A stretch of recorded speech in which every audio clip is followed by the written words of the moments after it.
Namaste and very good morning on behalf of Sahitya Akademi and the Foundation of SARC Writers and Literature, that is FOSWAL. We are about to begin our inaugural session of the online literary conference on environment and literature with the participation BIMSTEC countries, Bangladesh, Bhutan, India, Myanmar, Nepal, Sri Lanka, and Thailand. And in the inaugural session, we have the literary dignitaries with us. Firstly, Ajit Kaurma, President, FOSWAL, then Dr. K. Srinivas Rao ji, Secretary, Sahitya Akademi. I hope President Sahitya Akademi, Dr. Chandrasekhar Kambarji will join us soon. Then for keynote address, Ashish Nandiji, eminent scholar and sociologist. And the participants, dignitaries, we have Suresh Goyal ji, KJ Alphonse ji, Manzarul Islam ji from Bangladesh, Kunzang Shoden from Bhutan, Kanchana Priyakantha ji from Sri Lanka, Bodhacharan ji from Thailand, and Akhtarul Wasi from India. Hopefully, Gauhar Rizvi ji and Akhtarul Wasi sahab will join us soon. And we also have with us, thankfully, Dr. Madhav Kaushik ji, Vice President, Sahitya Akademi. Very warm morning and namaste to all. Initially, I invite Dr. K. Srinivas Rao ji, Secretary Sahitya Akademi, for delivering the welcome address of this inaugural session. Dr. K. Srinivas Rao ji. Thank you, Krishna, and namaskar, and good morning to all of you. Respected Professor Chandrasekhar Kambarji, President Sahitya Akademi, who will join soon. Respected Dr. Ashish Nandiji, eminent scholar, social theorist, psychologist, and writer. Respected Madam Ajit Kaurji, President, Foundation of SARC Writers and Literature, FOSWAL. All the participants of this program and friends. I'm glad to welcome all of you for this online literature conference on environment and literature. Friends, cleanliness means good health, not only personal environment, the atmosphere in if our surroundings are clear, better our lives will be. There is one fundamental step towards this, awareness of our surroundings, Mother Nature, the atmosphere in which we are living. It is here that literature plays a vital role. Not that words, language, and literature are the only tools at the disposal of human beings. As a popular saying goes, a photo tells 1,000 stories. But literature is much deeper than a painting or photo, and its role is much more varied than them. Literature, the language, not only enhances the awareness of the environment, but also has the capacity to instruct us, inform us on the ways of living with nature in the past, thereby providing us more options to enhance our awareness of the environment, nature, and atmosphere.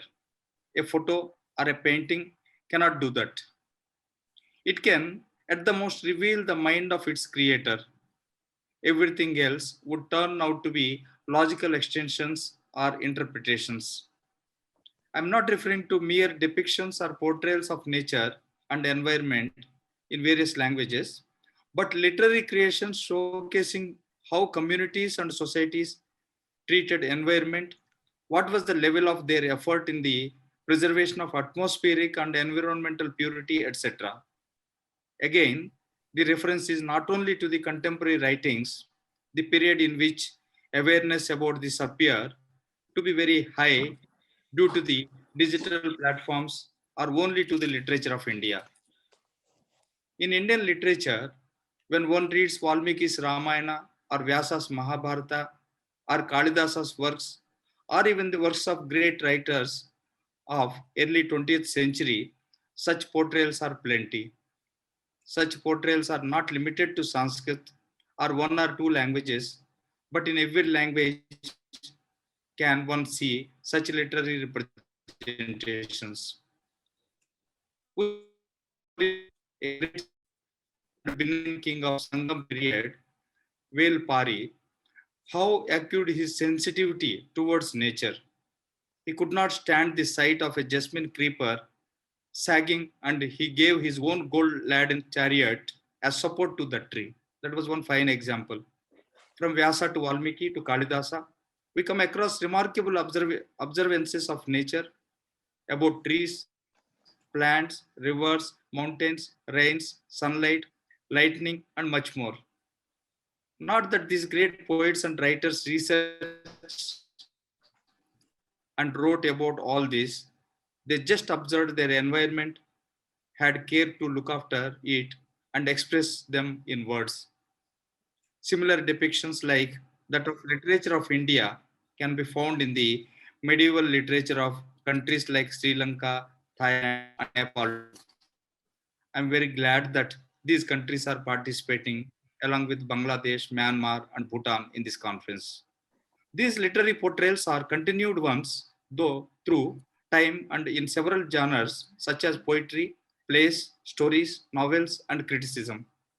The complex relationship between human beings and environment has been captured and portrayed very well in all the above genres in the literatures of these countries, even though objective and goal of each creation look different. In this conference, one can watch readings in various languages of these countries along with the representations of various dimensions of relationship between human beings and environment, such as women, environment and literature, photography, and cinema and literature as tools for the environment sensitization, environment and farmers, and environment in folklore, etc. For the want of time and for the brevity's sake, I just read out few topics, and in this conference, one can find more. I will fail in my duty if I do not congratulate from the bottom of my heart, Madam Srimati Ajit Kaurji and her wonderful team at Foswal for organizing this literary conference year after year, irrespective of the hardships that they face in doing so. It takes enormous vision, courage, and intelligence to do this, not only once, but continuously. And despite her advanced age, respected Madam Ajit ji has been carrying on, and she is an inspiration to all of us. I join everyone in thanking Srimati Ajit Kaurji for this wonderful literary service. With these few words, I'm glad to welcome all of you once again. Thank you all.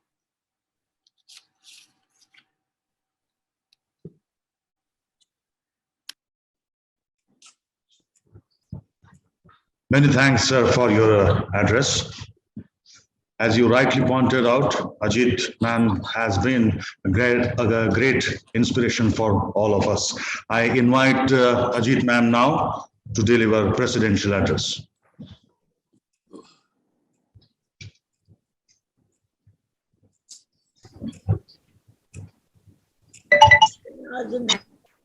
Art literature conferences and festivals for the last more than 3 decades.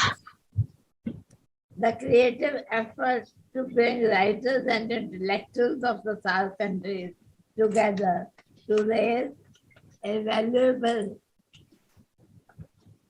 voice for peace in the region was launched by me in 1987.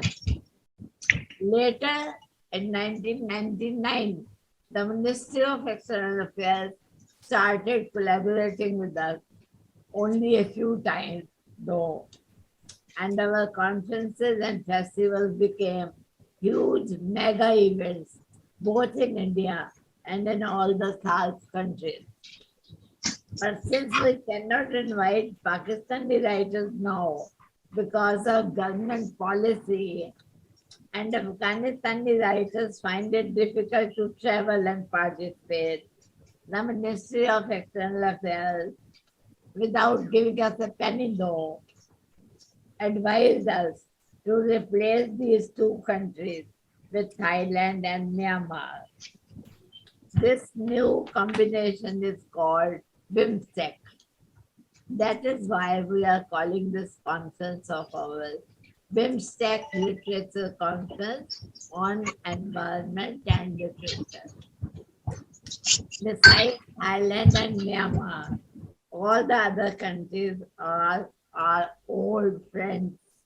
Bangladesh, Bhutan, Nepal, and Sri Lanka, and of course India. After this brief introduction, I would like to share with you my pain and anguish for the suffering people of Ukraine who are living under the shadow of bombs. Old people and children fleeing their beautiful country and their cozy homes to alien lands to save their lives. All the young men are fighting to save their land, their country, their dignity. A battle seen nowhere else in the world, excepting only in Panjshir in Afghanistan last year. Lakhs of people dying in the destruction of residential buildings in Ukraine make me cry. I cannot eat because my brothers, grandmothers, sisters, and children are without food in Ukraine. In Afghanistan, situation is the same as was last year. All our writer friends are scattered all over the world. Those who are still in Afghanistan are living under the shadow of fear. Our Afghanistani friend Najib Manalai, a great scholar and writer who has taken refuge in Paris, has written to me only yesterday that all girls' schools are closed in Afghanistan. All the girls are forced to stay at home in a veil. A little Afghani girl has written a soul-searing poem which Najib Manalai has translated for me. Let me quote from the poem. They have shut our school doors. They have scattered heaven's clear path with hell flames. But I will not allow to once again be lost in the scarring delusion of ignorance or coercion. I salute all the brave people of Ukraine and Afghanistan and assure them of our solidarity with them. Let us come back to our concert. I take the proud privilege of welcoming our chief guest, Professor Chandrasekhar Kambar, eminent writer and president of Sahitya Academy, Dr. K.S. Rao, the scholar who is the secretary of Sahitya Academy, keynote speaker, Professor Ashish Nandi, eminent sociologist, and our guests of honor, our honored scholars from India and from the neighboring countries will speak on the contemporary literary scenario in their countries and on environment concerns in their countries. Dr. Tara Gandhi Bhattacharya, eminent writer and granddaughter of Mahatma Gandhi. Ambassador Dr. Suresh K. Goyal, eminent diplomat and former Director General of ICCR.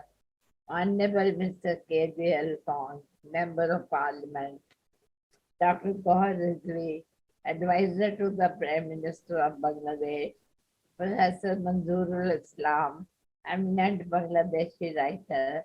Dr. Kundan Jordan Roder, the senior most writer of Bhutan. Professor Akhtar Wasi, eminent scholar of Islamic studies. Professor Abi Zwedi, eminent poet and theatre person of Nepal. Ms. Kanchana Priyanka, an eminent writer and publisher of Sri Lanka.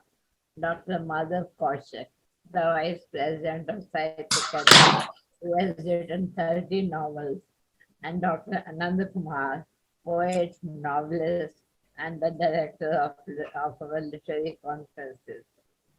Environment and climate change are two of the primary concerns of the citizens of BIMSTEC countries who are aware of the precarious life on this planet. Man and his environment are porous entities. Environment and climate change have become immediate danger to the planet. In our region, besides sharing our clouds and monsoons, our birds and animals, our oceans and rivers, our flora and fauna, we also share long civilizational journeys horizontally.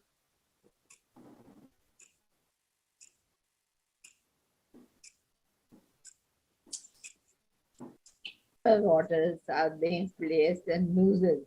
The race for industrialization is eating into our fertile lands and forests. Peaceful tribal villages have become places of long struggles for survival. Mindless mining all over our countries is ruining our fertile land, slaughtering and butchering of trees, our ancient forests, pushing out huge numbers of tribal population which have been living there from time immemorial. Forests are not only their homes, but also provide them their survival. Slaughtered trees are also home to innumerable species of birds, most of them rare, which are being exiled and pushed to extinction. Let me share with you our long struggle when I and my daughter Arpana, a handful of like-minded people, fought a case in the Supreme Court against the authorities, which was butchering several acres of a South Delhi protected forest for Commonwealth Games. A forest of 8,900 trees, which was home to thousands of peacocks, rare eagles, and lakhs of little sparrows, miners, bulbuls. The whole forest used to quiver with the early morning symphonies, which no Mozart can ever copy. We saw dazed peacocks being eaten by stray dogs. Apna pulled a couple of them from the jaws of wild dogs and rushed them to the Birds Hospital in Old Delhi. We won the case after 8 long years, and the Supreme Court ordered replanting of 2,900 trees in the same spot, which was a first-time success in favor of trees in the history of Delhi. The court normally rules for replanting of trees 20 kilometers away, and these do not benefit the environment of that area. And a few other such cases were fought too, as the land mafia here is too influential. The whole cosmos was created in a very subtle but very fragile balance. If man cannot disrupt the orbits of sun, earth, moon, stars, galaxies, because they are too far away, should he pounce upon and destroy whatever is closer at hand? Who has given him the right to destroy what he did not create and can in no way replace after destroying it, disturbing the subtle balance of earth, which is the home of all living species? Why are we not conscious of the fact that without the bees and butterflies who marry all the fruits and crops and vegetation by carrying the pollen from one to the other, all the greenery will disappear? If industrial gas emissions are causing danger to ozone layer, let us also articulate the danger to our village ponds, wells, pokers, and volleys, which are drying up. and the water level, which is going deeper down so fast. Our women walk for tens of miles every day in search of water. So many water bodies in cities like Delhi are gone. Do we talk about the chemical waste which affluent countries bring in the ugly ships and offload in our oceans near our coasts? Why don't we remember that poor little penguin shivering with panic, soaked in oil, who could neither fly nor walk a step, sitting bewildered and paralyzed on the shore of a forsaken ocean, because a whole oil tanker had spilled its millions of tons of oil in the sparkling waters of the ocean. All of us saw the penguin on our television screen.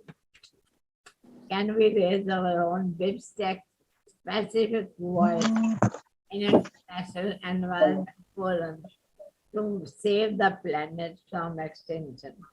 The planet Earth was created as a place of humans and animals, of Earth surrounded by vast oceans, of multifarious and multi-hued living species on the Earth and in the water, birds and animals and fish, little blades of grass and huge trees, bees and butterflies and insects, little ants and snakes.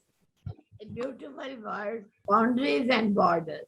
Why don't we, the BIMSTEC countries, with a single strong voice, stand up and be counted? It is high time that we talk about our own problems related to our environment degradation, butchering of our forests, neglect of our beautiful sea coast, mindless expansion of our industries industries on our cultivable land, melting of our glaciers, our oceans sighing with anguish for tsunamis, dying of our water bodies, affecting not only human life, but also the lives of birds and animals and fish.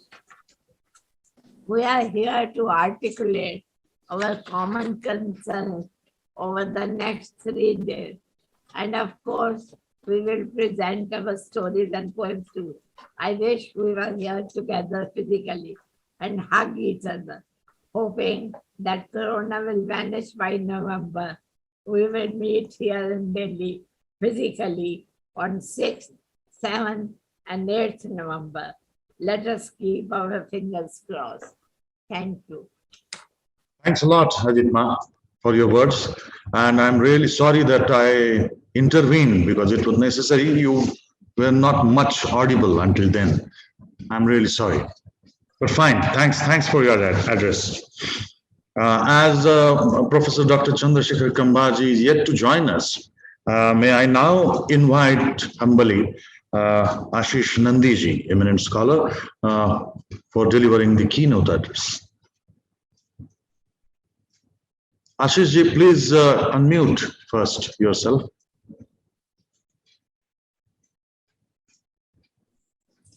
You hear me? Yeah. Thank you very much for this opportunity to speak to you. I feel honored that I have been invited here to speak to fellow thinkers, fellow social scientists, and natural scientists, amongst others. Also, activists of various kinds, I'm sure, are listening or tuning in to this session of our program. I would like to be as unpleasant as I can on this inaugural session by telling you the problems which we face today whenever we talk of environment and environmentalism and its future. The first problem, I think, is this, that environment has not been adequately politicized. It is politicized. This might sound very strange because in many countries, people are sick and tired of politics. Everything goes into politics. India, for example, that's a problem. But I would suggest that for some reason, environmental issues have not come within politics. And in a democracy, if you cannot put it on the table through politics, it is unlikely that environmental issues will have salience or serious support for any parties, large, small, good, bad. Nor is environmentalism related to the issue of welfare of certain groups which we talk about all the while. For example, one of our former prime ministers declared in Stockholm in an environmental conference that poverty is the worst pollutant. Now, this may be true in some small pockets, somewhere in the whole of South Asia, Southeast Asia, and so on and so forth. But we all know the different levels of consumption of social resources by different sectors. For example, an ordinary American citizen, average American citizen, consumes during his life something like 35 times what an ordinary average Indian consumes.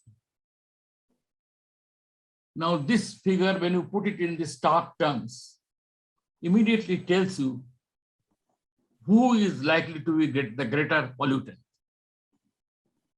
And yet, it is very difficult to convince the developing countries that these are issues that has to be discussed, and the initiative must come from the great pollutants. But that is not politically acceptable because they also have to face their electorate and so on and so forth in many cases. And many cases you have leaders who do not believe in environmentalism, who think it is a hoax. It's a hoax promoted by a few irresponsible individuals or NGOs. And that's like Mr. Trump, president, dismissed all environmental concerns from his attention. Clear, absolutely. So this is the problem which we have to face and confront. How to politicize the issue and bring it on the democratic, within the democratic process and make it an electoral issue systematically and self-consciously. Just propaganda on the basis of certain cultural factors or certain accusations and cross-accusations of corruption and irresponsibility of other kinds will not help in this kind of effort. Indeed, environmentalism indirectly enters politics by being one of the rich source.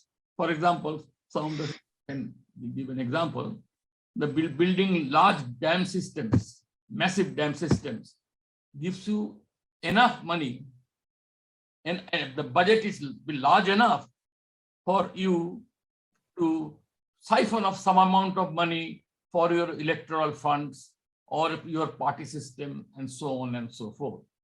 And this is a ongoing process. You know, I do not know how to handle that, but politicians should at least have the sensibility to take this into account. Yeah. I will give you some examples of this. Will become obvious to you what I am meant to say. When I was very young, in my teens, actually in my school, not in college, but school, we were taken as a group to see the DVC, Damodar Valley Corporation in Bihar. Good example of what I'm going to say. You will find that let me first tell this story. We were thrilled by seeing what we saw, because it was sold to us, in Nehru's words, as temples of India.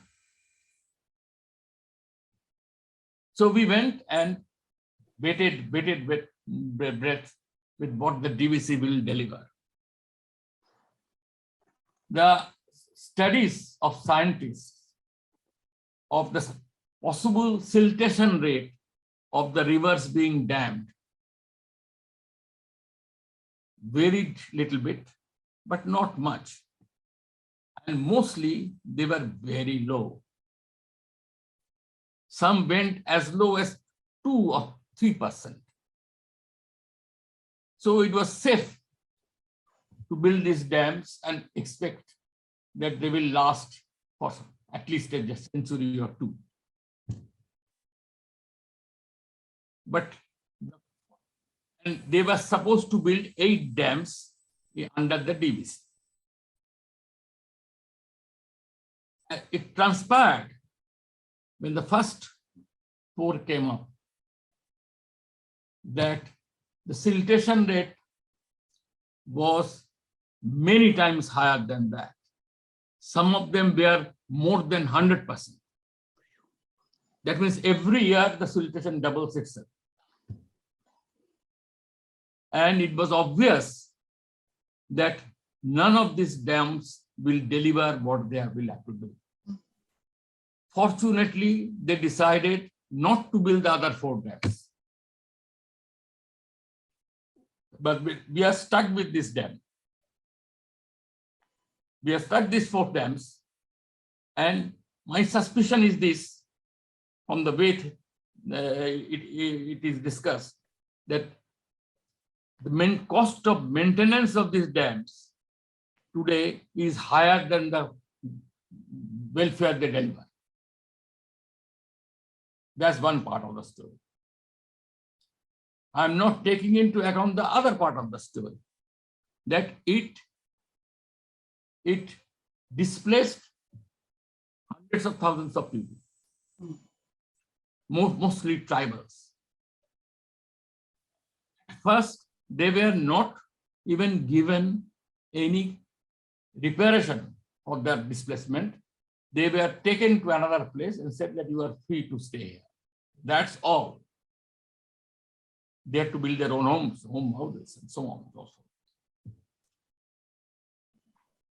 Only when the news reached the UN and the, I think the monetary fund, I suppose. I'm not very clear. My memory is there was a discussion and they insisted, what World Bank, UN and World Bank. World Bank insisted that you must pay them some. They were at first paid only 500 rupees per being displaced. It is known now that the displacement for dams and development in India is more than 6 billion. Sorry, 6 million. 6 million. And in other words, it is more than 3 times the total displacement due to the violence associated with the partitioning of British India into 3 countries, at that time 2 countries. That bloodbath also did not consume that much displacement. Displacement by developmental programs, mainly dams. And the targets were invariably the tribals, mostly tribals, I should say only. So this is what I mean by saying that it has to be not depoliticized as it has been stands depoliticized. In fact, NGOs will go into the politics but discouraged. And the scientists will go into the subject are also told to shut their mouth.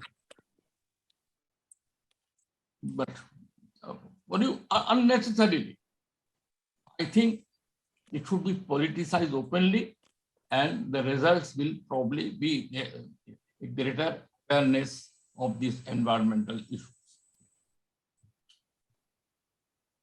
Secondly, I do notice a deep fear of the future and of many of the countries which are represented even in the participants of this conference. Because future of the globe, or if you like to make it more specific, environmental future of the globe, it always turns out to be negative. They would rather want the short-term futures with the economist project of development and its goals. But there is no effort to truly assess what each developmental input will do in terms of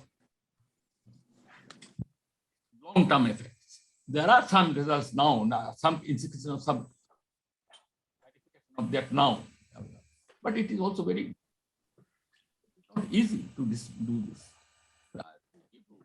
Two examples. In United States, the Hoover Dam was actually celebrated as an example for the experience of South Asia.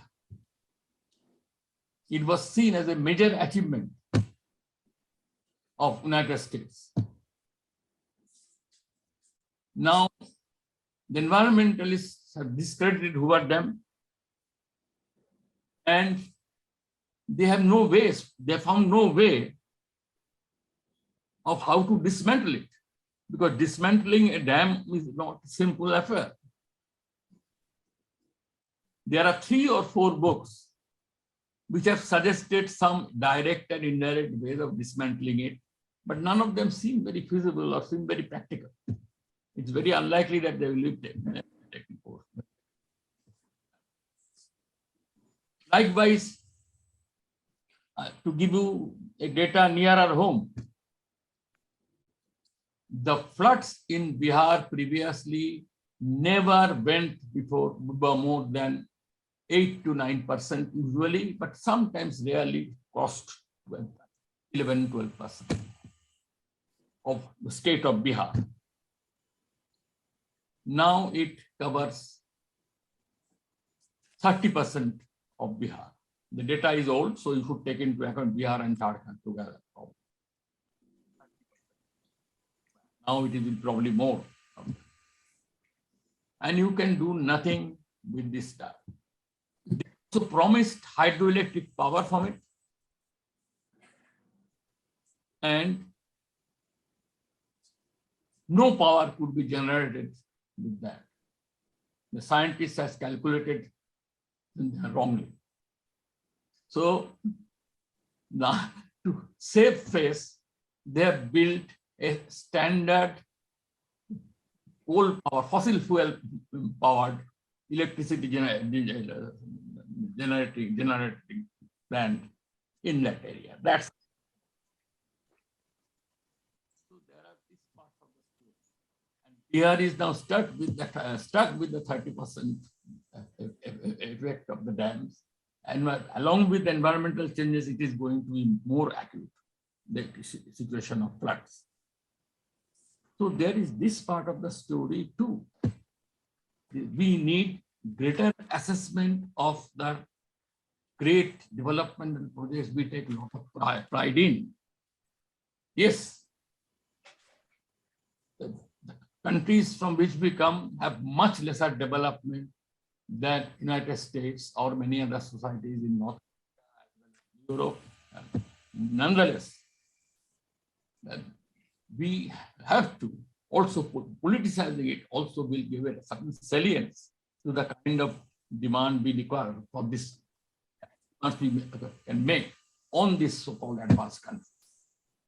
Because as far as environmentalism goes, they are not more advanced than us. They are basically more these solutions like electrifying cars. I mean, as long as you have individual owned cars have to be built, their factories have to be done, so forth. So it will be what we gain in one respect, in other respects.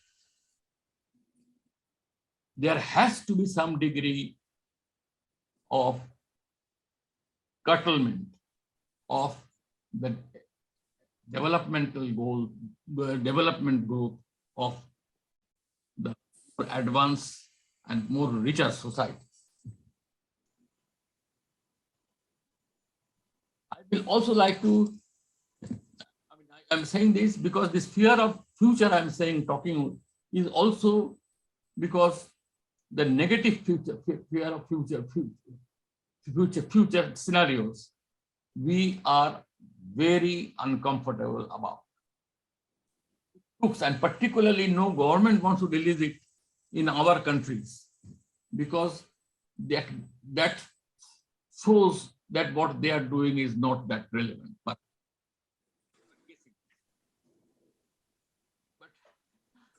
I'm afraid that unpleasant future is inescapable if you close your eyes to it. It is like the practice of ostriches during storms to bury their head in the sand. Yeah. Let me give a more recent example. You will get what I mean. There are at least 10 times more interest in the, I would say, lost river Saraswati, which at one time was a magnificent river, and there was a civilization on both banks of it. It died out. At that time, there was no environmental consciousness, and those great cities are on its banks, but ensured its death, I guess. To some extent, that is contributed to it. But anyway, it may not be anybody's fault because they were not aware of its limit. But not a tear has been shed when river Sabarmati died in very recent times. Sabarmati is no longer a river. Every 2 or 3 weeks, when it begins to smell, they release the water and put in new water on the dam, on Sabarmati, and then wait till it will also begin. Sabarmati is a controlled tank or controlled lake, you can call it that. It is, as a river, it is dead. I must say that it hurts me a lot because Sabarmati was the river on the bank of which also a civilization had grown. And one of the finest products of the civilization, Mohandas Karamchand Gandhi, had his ashram. That ashram also they are trying to now thinking of developing, I am told. What development they will do on there? How can an ashram be developed? I have never understood. And left as ashram. And what it is, it should be museumized activities if you want to museum. Anyway, I don't want to go into that part of the story, but I'm inviting you to guess why the death of Sabarmati, because of the dam system built perhaps on Narmada, has attracted so little attention, whereas the mythical part mythical history of Saraswati has attracted so much of attention and intellectual work. Finally, I want to make an appeal to our scientists. Our scientists have unfortunately not shown much interest in being transparent in their work, and they have not insisted that some of their findings of rivers are not kept secret by law.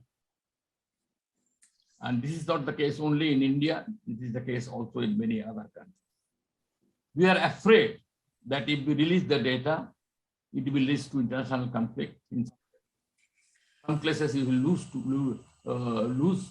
it will involve the loss of the share of some participants in that project, of the river, of the river water, and so on and so forth. They don't want to stir conflicts within countries or between countries. I think this can be handled to some extent by scientists insisting that the rivers, at least in the non-controversial cases, the river water data. I mean, it is not difficult for anybody else to find out actually what are the water. They cannot probably write in newspapers. But whenever I have needed data on any particular river, on any particular dam, what is the depth of Ganges near Farakka or something, because somebody or other is always willing to go down water personally and come up and give you the data as a gesture, or even sometimes at the cost of small amount of reward. It is a collective effort of the villagers or something like that. But you always get that. So it is pointless to hide them and think that people do not know. The Ganges in many parts, in many controversial parts, has a depth of only 17 feet. Where originally, when it was measured, it had a depth of something like 35 feet. We know this. I'm saying this here straight away. And I may be challenged, maybe, but this is some people who live there. And this is not only in India. I've seen this kind of attempt to hide is a very typical characteristic of certain regimes with which we have to make peace and make to live with. I would request you that this be one of the major concerns of scientists, at least, that for scientific work, at least the data be released to them. If you are afraid of releasing it to the public because of the political consequences of it, you can at least release it to those who can take a measure and discourage projects which we know before they are built that they will not succeed. The Narmada Sagar project will not, frankly speaking, deliver. And this projection was made on journal after journal and by person after person who were deeply interested in it, and because it was supposed to give water to northern Gujarat, and it has not. But everybody knew that. Everybody knew that. So this is a world in which we are living, And this is the world which we have to negotiate. So when I started by saying that I will try to be unpleasant today, I am being, in some ways, being pleasant to the millions who pay the cost of such ignorance and such secrecy and such a kind of distorted knowledge system. Thank you very much for your patience.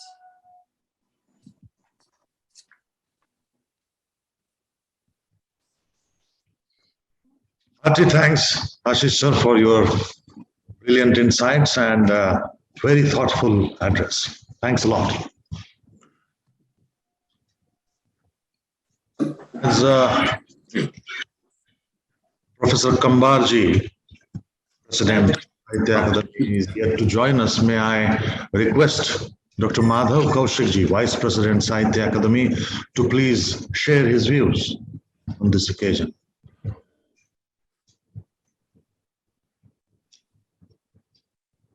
Am I audible? Yes, sir. You are. Yeah. नमस्कार, अजीत कौर जी, आशीष नंदी जी,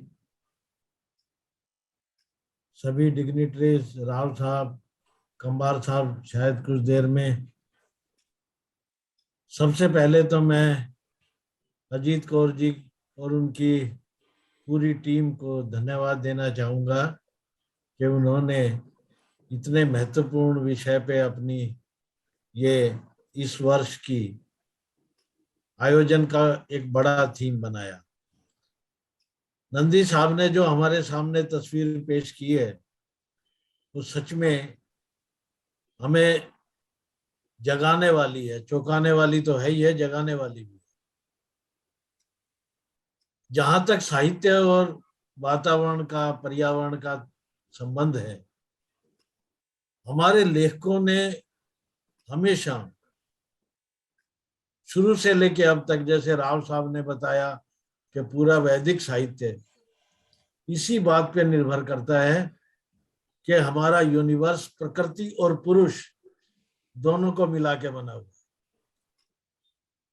प्रकृति और पुरुष के इस mail से पूरी दुनिया बनी है और उसी मेल से चल रही है। हमारी संस्कृति में प्रकृति की हर चीज की पूजा होती है, पेड़ों से लेके, नदियों से लेके, और कण कण में हमने ये माना है कि there is divinity in every aspect of nature. लेकिन ये एक बहुत बड़ा कंट्राडिक्शन भी है कि जो पूरी संसार में कण कण में ईश्वर को मानते थे, प्रकृति की पूजा करते थे, उन्हीं लोगों ने प्रकृति का सबसे ज्यादा विनाश भी किया। ये एक बड़ा अंतर्विरोध है जो हमें जगाने का काम करता है।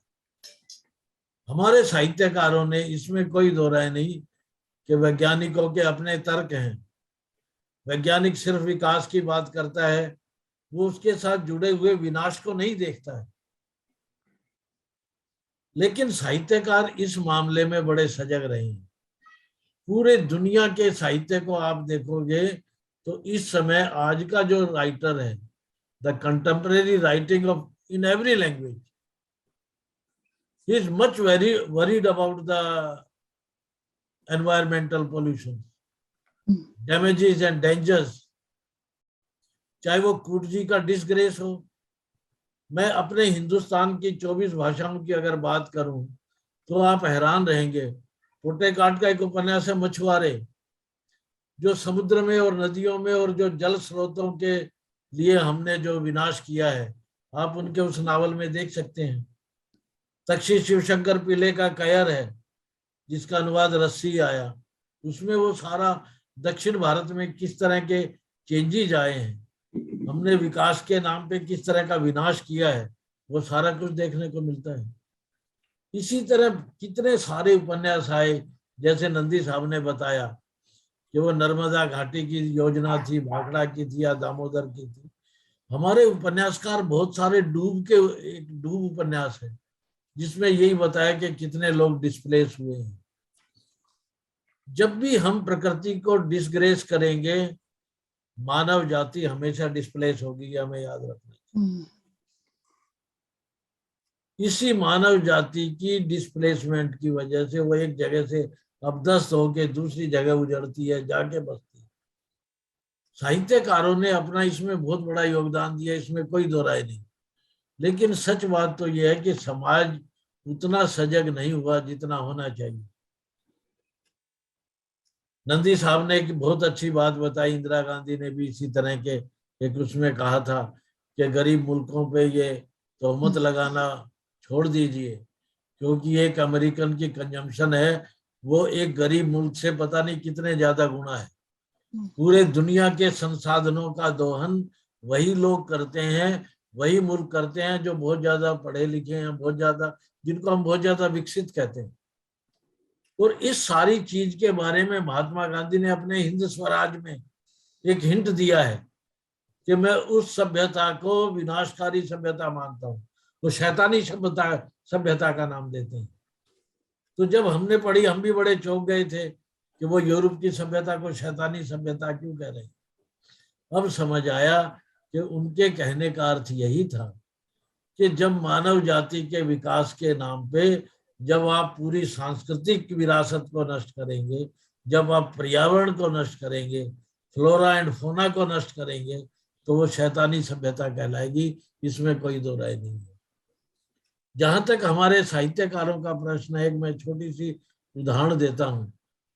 बहुत समय से साहित्यकारों ने तो हमेशा जगाया, we have no time to stand and stare the beauties of nature, world is too much with us, but nobody cared, किसी ने ध्यान नहीं दिया और हमने पांव पे अपने कुल्हाड़ी खुद ही मारना शुरू किया। हमारे हिंदी में एक आंदोलन है छायावाद की कविताओं का, छायावाद का, निराला है, पंत है, जयशंकर प्रसाद है, महादेव वर्मा है। इन लोगों ने प्रकृति का जो चित्रण किया, मानवीय रूप में किया, हर आदमी उसको पढ़ के लगता है कि प्रकृति हमारे साथ साथ जीवित है। लेकिन जो अगले जो लोग आए उन्होंने देखा कि वो जो प्रकृति का छायावादी चित्रण था, जो रोमांटिक कंसेप्ट था, वो तो खत्म हो चुका है। अब जब भी कोई बड़ा हाईवे निकलता है हजारों हजारों पेड़ कटते हैं, इसमें कोई दो राय नहीं। जब कोई डैम बनता है लाखों लाखों लोग डिस्प्लेस होते हैं। लेकिन हमें कहीं ना कहीं विकास और इस विनाश के बीच में संतुलन बनाना पड़ेगा, इसमें कोई दो राय नहीं। और साहित्यकार इस काम में लगे हुए हैं।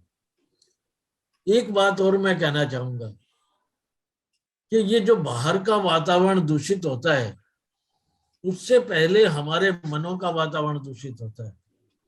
ह्यूमन वैल्यूज पोल्यूटेड होते हैं। हमारे साहित्यकारों का ये दायित्व है कि they should make this society very sensitive about this.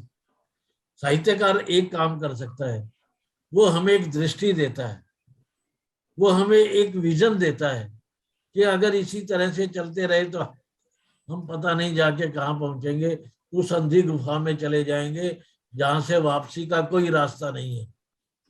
तो आज के एनवायरनमेंट को सुधारने से पहले साहित्यकारों का ये काम है कि वो जो हमारे मानवीय सभ्यता के जो मुद्दे हैं उनके प्रति आने वाली पीढ़ी को सजग करे, उनके प्रति संवेदनशील बनाए।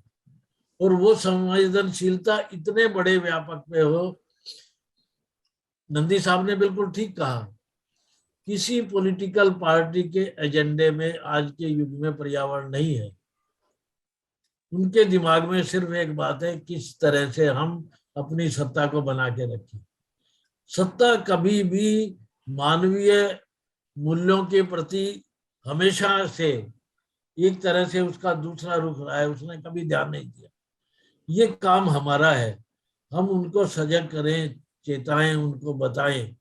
और साहित्यकारों ने इस दशा में वाकई जितना अब थोड़ा बहुत कुछ हो रहा है, अगर थोड़ा बहुत चिंताएं होने लगी हैं, थोड़ी संस्थाएं बनी हैं, एनजीओज बने हैं, लोगों के बीच में जागरूकता भी आई है, ये उसका भी सबसे बड़ा उसका उदाहरण यही है कि लेखकों ने, विचारकों ने, आप जैसे समाज शास्त्रियों ने उनको जगाने में बहुत बड़ा योगदान दिया है। इतनी दुनिया में इतनी सारी किताबें आई हैं, मैं बता नहीं सकता कि उन्होंने मानवीय सभ्यता की तो छोड़िए, इवन के जानवरों के बारे में उनके अधिकारों के, कूट जी का उपन्यास है disgrace, that is against the brutal killing of the dogs. इसी तरह से बहुत सारे ऐसे हिंदी के उपन्यास हैं जिन्होंने हमें पर्यावरण के बारे में सजग करने की चेतना दी है। आज साहित्य अकादमी आदिवासी लेखन को आजकल बड़े केंद्र में लेके आया है। हम हर साल आयोजन करते हैं। उस आदिवासी लेखन के मूल में जल, जंगल और जमीन है। जानवरों की सबसे बड़ी चिंता यही है। जी का उपन्यास है, वो उस चिंता को लेके आगे बढ़ रहे हैं तो एक तरह से सजगता भी फैला रहे हैं। मैं अधिक समय ना लेता हुआ, क्योंकि ये जो हमारा इनागुरल सेशन है इसमें बहुत सारे वक्ता हैं और पूरी दुनिया के वक्ता हैं। आदिवासी को मैं ये मान के चलता हूँ कि अजीत कौर जी ने बड़ा काम किया और साहित्य अकादमी आपके महायज्ञ में जुड़ी हुई है और हमारा यही मकसद है कि इस खूबसूरत विश्व के पन्नों पे खून के कतरे जब भी गिरते हैं, बारूद की गंध जब भी फैलती है, तो इतना बड़ा विनाश होता है, जितना बड़ा विकास जो सदियों में हम हासिल करते हैं वो 3 दिन के युद्ध में समाप्त हो जाता है। 3000 साल की हमारी जितनी हमने विरासत इकट्ठी की है वो 3 दिन में नष्ट हो जाती है। तो ये भी एक बड़ी चिंता का विषय है जो आज हमारे सामने है। हमारा युद्ध हम हमारी पीढ़ी ने पिछले युद्ध नहीं देखे लेकिन ये देख रहे हैं। तो ये एक तरह से सजग करने वाली बात है। ये भी जब मानवीय संवेदनहीनता बिल्कुल निचले स्तर पे जाती है तब युद्ध होता है। और लोग ये मानते हैं कि जहां शब्द का अंत होगा वहां हिंसा का प्रारंभ होगा। तो कोशिश करिए, मैं आज सारे लेखकों को, कलमकारों को ये आह्वान करता हूं कि वो उस शब्द की शक्ति को खत्म ना होने दे, शब्द का अंत ना होने दे। जहां भी शब्द का अंत होगा वहां हिंसा प्रारंभ होगी और जहां हिंसा होगी वहां पर्यावरण का विनाश होगा और पर्यावरण का विनाश होगा तो वही प्रकृति और पुरुष के बीच का जो संतुलन है वो समाप्त होगा और पूरी मानव जाति इसके लिए एक ऐसे कगार पे आ जाएगी जहां से वापस लौटना संभव नहीं है। एक बार फिर आप सभी का अभिवादन और अभिनंदन।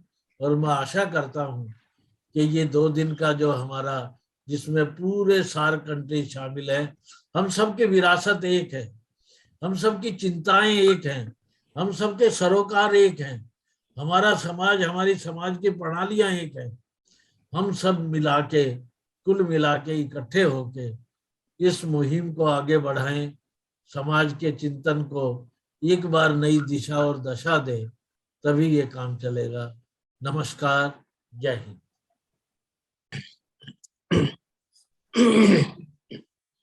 धन्यवाद आदरणीय कौशिक सर, हमेशा की तरह एक महत्वपूर्ण संदेश दिया आपने बहुत सुंदरता के साथ।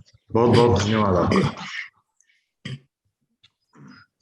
Actually, as the written program goes, we are expected now to play Tara Gandhi Bhattacharya's video, but the presence, the speakers who are present here online now, first let us listen to them. So, with the approval of Madhav Kaushik ji, Dr. K. Srinivas Rao ji, and Ajit Ma, I request first Suresh Goyal ji to share his views. आदरणीय गोयल जी।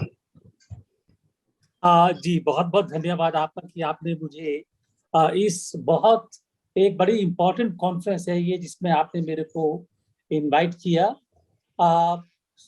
First of all अगर आप मेरे को इजाजत दें तो मैं Hindi English में अगर सम्मिलित बोलूं,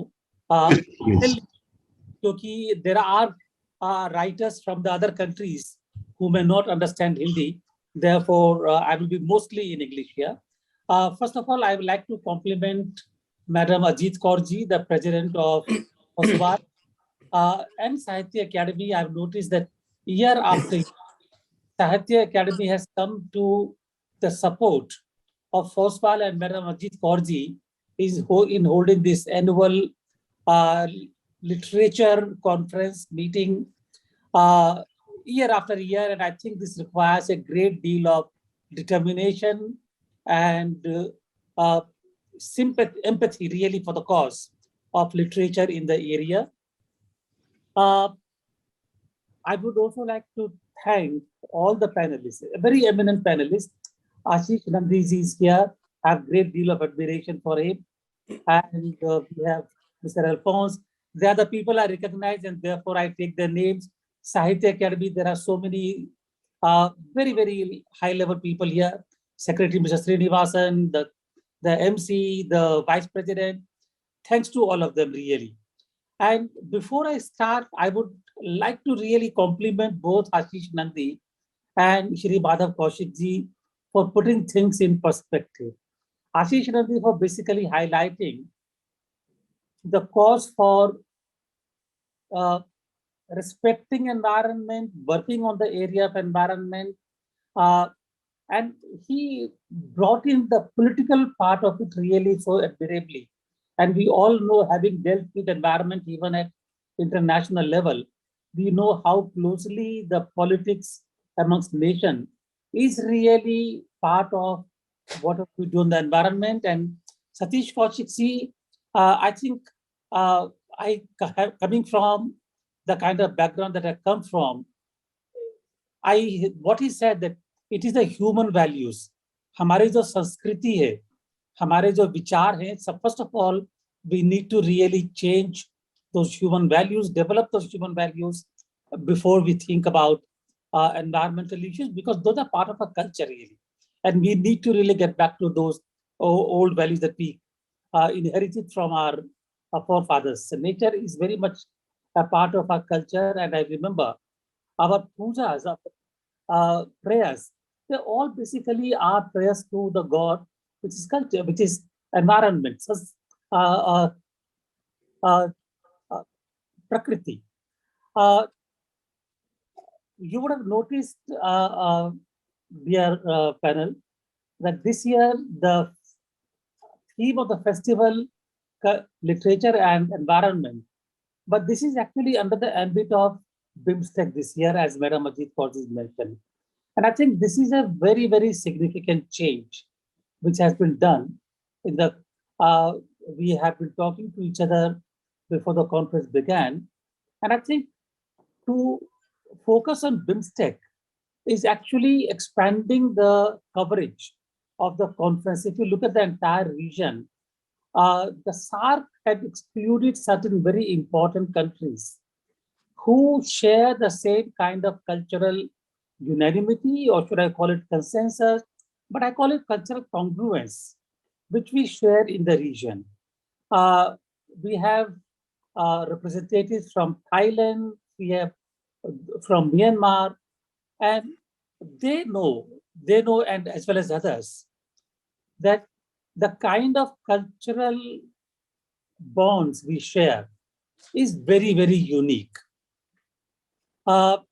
Many years ago, there was a study done by the United Nations where they wanted to figure out one common denomination, cultural denomination, which exists amongst various countries in the world. It was a global study. And they found it very, very significant that Ramayana is one cultural phenomenon. I'm calling it cultural because some people may call it spiritual, religion, but for me, it actually defines my culture. It defines the culture of people in the religion. Like in the case of Thailand, the religion mostly practiced is Buddhism, but the culturally, Thailand is mostly actually, I mean, if you look at the way they pray, Ramayana is the main part of their daily lives. Similarly in Myanmar. So Buddhist, but therefore Ramayana was found to be the most common cultural icon amongst a large number of countries. So those countries were Southeast Asia and South Asia. Similarly, I mean, I've lived for a long part of my diplomatic career in Southeast Asia. And my last station was Laos. And then I traveled to Myanmar, I've been traveling to Thailand. It is striking really in nature that the most common festival in all these countries, New Year, which is similar to one of our New Year festival, and that is Holi. In Myanmar or Thailand or in Laos or in India. In fact, when I was ambassador in Laos and I did the Holi festival at a residence for the first time, and the Laotian Prime Minister, who I had invited and who had kindly agreed to attend the celebrations, he was struck by the similarity between Holi and the Lao Pi Mai. So I told him, I said, Mr. Prime Minister, this is where we come from. And therefore, when we talk about relations between India and Southeast Asia, not talk only about the modern context of economy, politics, strategy. We should talk about civilizational world in which we live. And if we discover our civilizational links, then we find that we are practically similar. And that was also reflected at a cultural program we had done at Rashtrapati Bhavan during the last ASEAN summit in Delhi in 2012. So that is what is striking, that BIMSTEC actually takes our unanimity cultural consensus forward from South Asia into the Bay of Bengal to Southeast Asia.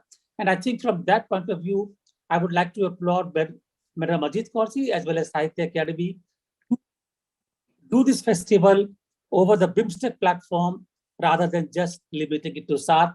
And it is not a coincidence that the festival is being held just about 2 days before there will be a BIMSTEC summit, of course, on a virtual platform on 30th March. There will be a BIMSTEC summit, which will be addressed by all the BIMSTEC heads of government or state. So in that context, this literary conference acquires another new, very, very important dimension.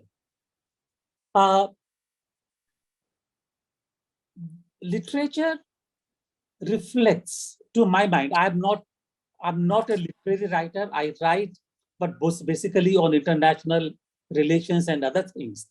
But literature is a mirror to our own culture. I mean, if we think of literature, I mean, there's a lot of English literature, but all that English literature again relates to our own ethos, the way we think.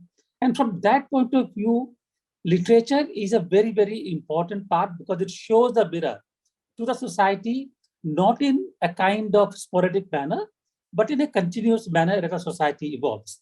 Therefore, if we need to talk about how the society is developing, what are the problems, we only need to look at the literature. Other things like visual arts, performing arts, etc., I think they're limited. But that truly reflects how a writer sees the society around him. And from that point of view, I do hope that there'll be two things in this conference, either this year or later. One, examine the folklore of the BIMSTEC countries. Because when you examine the folklores, then you discover how the countries have been together, how the societies, sorry, not countries, I will talk about societies, how the societies have been together in the era gone past, and where they diverged from each other and maintained their links despite divergences because of various geographical and political reasons. So please, if the authors can examine the development of the folk literature in these countries, I think that would be a great contribution to our understanding each other. And number two, I think, though our languages are very different, Thai sounds so different from Hindi or Sanskrit or Tamil or Sinhalese, etc. But having read some of the literature in these countries, I find that there is a great commonness in the linguistic idioms that we use, because the idioms again are reflective of our cultural roots. So if the modern writers can also examine these commonalities or how they differ from each other, the linguistic idioms which are commonly used in the literature in these countries, I think that would be another great contribution to our understanding of each other's society. I think I've spoken more than what I intended to speak. I should put a stop here. And once again, I would like to compliment everyone for making this great to not just the literature, but to develop that kind of civilizational understanding once again between this region of BIMSTEC. Thank you. Thanks a lot, Goel, sir. Thanks a lot. May I now invite KJ Alphonse, sir, yet another eminent scholar who is present with us. Alphonse, sir. Good morning, everybody. I'm extremely grateful to my very dear friend, Ajit Kaur. I would even call her my soulmate for inviting me to participate in this webinar of literary giants. Literally speaking, I think everybody has contributed so much. And of course, I would call the ultimate guru of study on society, Ashish Nandi, whose books one is read before one got into civil service, and that was a basic textbook. So one is so happy to listen to him, and also to the other distinguished scholars. I don't consider myself to be a famous writer. I'm not. I've just written 2 books. One, of course, was my autobiography published by Penguin at a very inappropriate age. I was just 42 when Penguin published my autobiography. But it's done well, and I just published another book a few months back on the achievements of the government, which is a very, very objective analysis of the government. And I have devoted a complete chapter on environment and what India needs to do in terms of trying to make things better. I've said Ajit Kaur is kind of my soulmate because, every year she sends me one paragraph message. It's a hard letter, a physical letter she sends me at every Christmas. And I read it so many times, and I've collected it over the past 5 years. And for me, that is a soul, really the soul of what humanity is, just that one paragraph. The way her heart beats for humanity, for everybody out there, for the planet, for the universe. So for me, just that one paragraph she sends me every year, it's kind of the cornerstone of my thinking process for the next 1 year, and also my activities. Well, I've traveled across the world quite a bit, especially as a tourism minister of India. I have traveled across the world, and I see so much of cultural bond between India and especially our neighboring countries. And of course, the root of that bonding is just not the Hindu, literature and culture, but a much deeper, let's say, Buddhist bond. And I consider myself Buddhism to be very much an Indian religion, very much also a thinking process, a thought process, which has influenced the global thinking so much. So I think we can't just say that it's just one set of religious beliefs which are the bonding. I think it's a multiple set of religious beliefs and the supporting literature which has influenced regional thinking. And I think fundamentally, ultimately, if you look at all this literature, it has got so much to do with man's linkage with nature. I had also taken philosophy for my IAS examinations, for my civil service examination.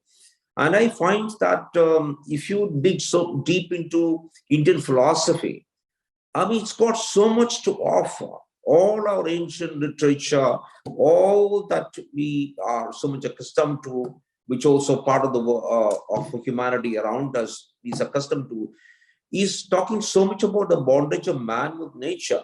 The fact is, it verges on the verge of worshipping nature, actually, in most of our literature. I think this is a key because today, I was just reading in the newspapers the other day, 35 of the 50 most polluted cities in the world are in India. And the national capital of India, Delhi, is the most polluted capital in the world, followed by Dhaka, our neighbor. And I think these are issues which hugely worry me. It deeply worries me. And I raise these questions in the parliament very often. What is humanity doing for its survival? I have been reading, of course, Harari, whom I consider to be the biggest intellectual of the century, even though he's just what, 44, 45. His book Homo Sapiens, where he says how every generation starting from about 10,000 years back has systematically destroyed the planet, destroyed the universe. And we continue to do it. And of course, we meet every year, the last time being at COP26 in Glasgow.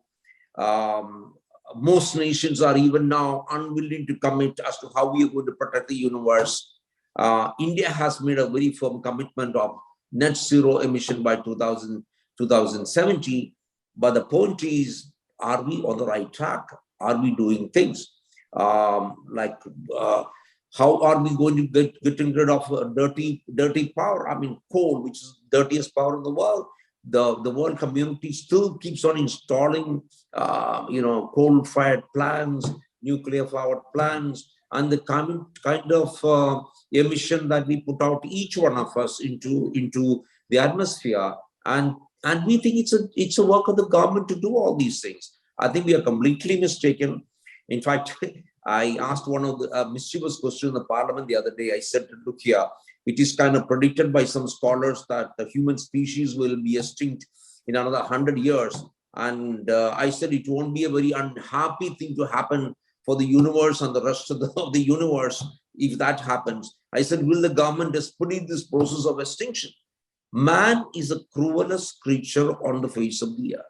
The kind of cruelty that we inflict on the planet, but also on each other. If we don't respect the planet, we don't respect each other. I mean, the entire underlying philosophy of Indian culture, Indian civilization, Vasudeva Kudumbakam, that we are one with the universe, that we are one with the air, with fire, with the water, and also with every other soul, every other human species, and also non-human species, the rocks, the trees, and everything, and every other human being who can't afford to have 4 meals a day, 3 meals a day, can't afford to live in a bungalow, is also so much part of me.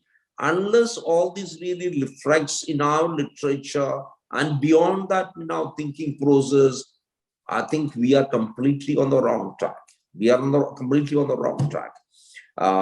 So I really congratulate governments which take the initiative to create basic infrastructure for the poor, so that there is some dignity in their lives. Like when we construct toilets for a whole country, we built 11 crore toilets so that a woman and a girl doesn't have to really go searching in the forest before the sun rises or wait for the sun to set to go to a toilet. And when you provide drinking water right in your home, and when you provide medical assistance, when you enable a woman to live longer because today she doesn't have to burn wood anymore and she has access to CNG. I think all this is part of the Indian thinking philosophy or thinking process of Vasudeva Kudumbakam, that we are all one. We all have the right to exist. And I'm so happy we have in this group of people who feel so much in their writings that the humanity is one, the suffering of anybody anywhere is one. That when such cruelty is inflicted on Ukraine today by somebody for his own personal ambitions, I think to stand by them, to feel when 3.5 million people are forced to run away from that country because somebody wants to grab something else. I think we need to reflect all this in our thinking process, in our writing process. And I think one of the things which is not really on the front pages of newspapers, Sri Lanka. Sri Lanka today is completely broken. People are starving. There is no food. There is no petrol. There is no foreign exchange. I think these are times when our intellectuals, our writers really need to bring out these issues from the last pages of the newspapers and the media on the front pages and say they matter. Not only because they are our neighbors. Yes, let's look after our neighbors first. I mean, this look east policy of looking into our neighbors first, taking care of them first, we working with them, I think that is so important, because we are not going to take care of our neighbors. Whom are we going to take care of? I think all this has to form not only just part of our literature, of our soul. That's why I said, when Ajit Kaur sends me that one paragraph letter, which expresses the heart and soul of humanity, that we are one, we all need to work as one, I think it makes so much sense to me. I try to live a certain life which I believe is part of the Vasudhaiva Kudambam. I'm sorry, I'm being autobiographical. In my bungalow, which government is given me, 2 Lodhi estate, I have 43 people staying there. Their food, their clothes, their education, their medical, everything that they need, laptops, everything that I take care. I'm not saying I'm doing anything great, but if I can't do that, what is the point? My salary as a member of parliament, my pension as an IAS officer, my wife's interest, everything goes into that. Am I doing anything great? No, I'm not. It's just my duty as a human being. If I don't do it, I'm a rotten human being. If I can live in this ministerial bungalow thinking that these boundaries protect me, they don't protect me. I mean, if I want to feel within myself that I'm a decent human being doing some little bit, I think this is my little tiny bit I'm trying to do. I think all this has to reflect in our literature, in our thinking. Thank you so much, Ajit Ji and Sahitya Academy for organizing this. And let's all take this forward from our writings, which reflect what is the passion in our hearts, to actual actions which will make the world better. Thank you so much.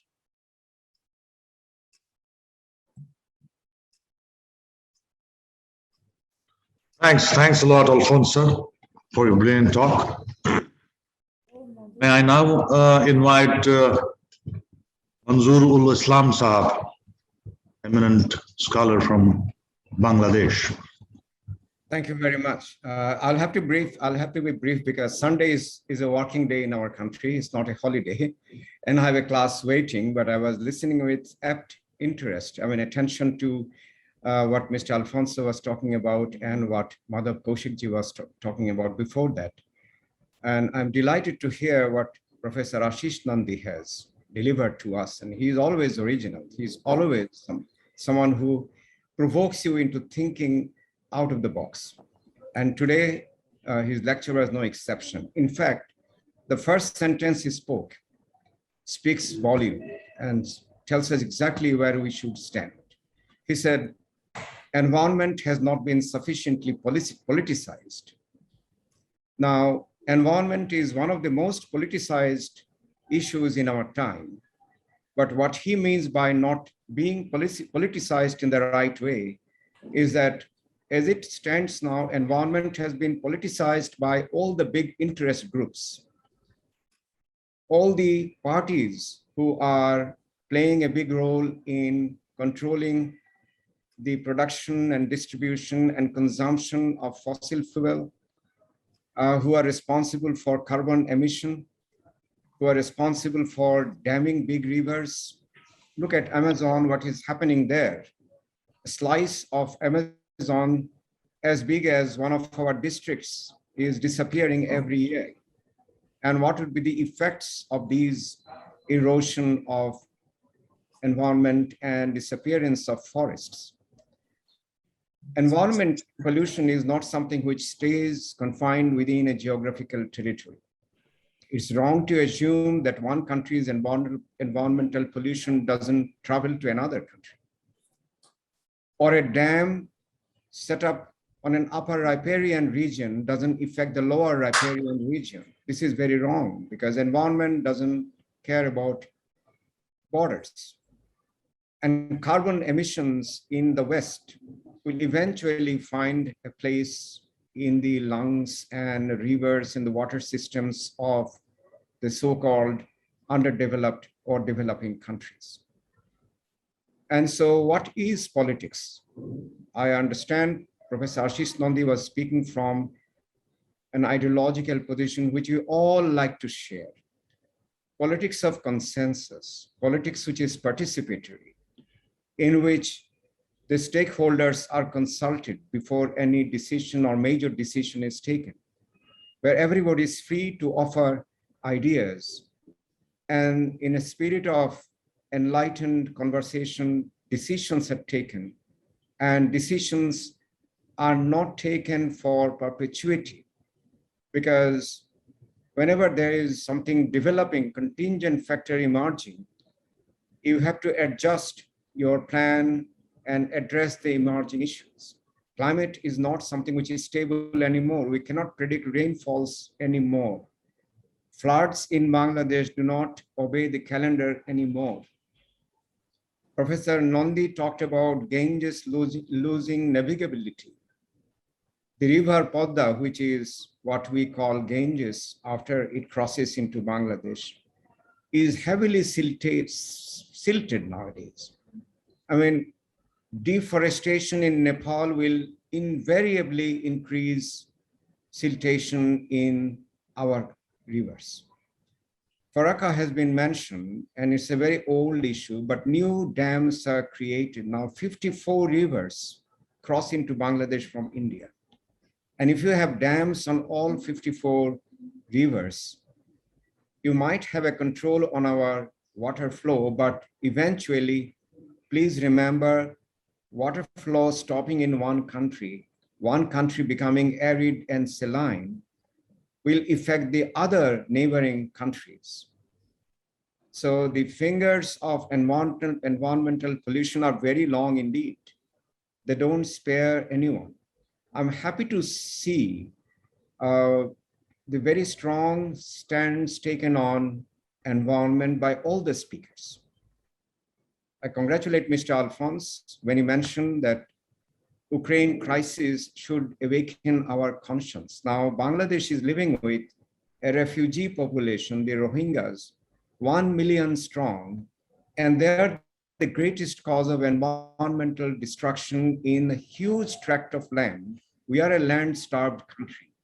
We cannot afford our land to go waste, but we could not turn our eyes to the suffering of these people. Not to speak of other problems they have created. I'm just concerned about the environmental pollution being created in a large tract which was so pure at one stage of time. So what is happening today is environmental politics is taking the wrong turn. It's not simply regional, not simply local, but look at the global play of the huge actors like this Conference of Parties, 26 Glasgow conference, which was about United States climate change predictions and mitigation efforts. The decision was taken to restrict carbon emission not to 1.5%, what the scientists suggest, but to 2.4%. Why? Because once again, the military industrial complex intervened and had their say. If COP26, in which all the world's leaders were invited and they shared the platform and there were talk shops everywhere, I could hear hours of deliberations, but look at the results. The decisions are legally not binding. What does it mean? Any country, any member is free to flout the convention rules and do their own. And signs are already clear that many countries are flouting even that 2.4% cap that COP26 had put on environmental pollution.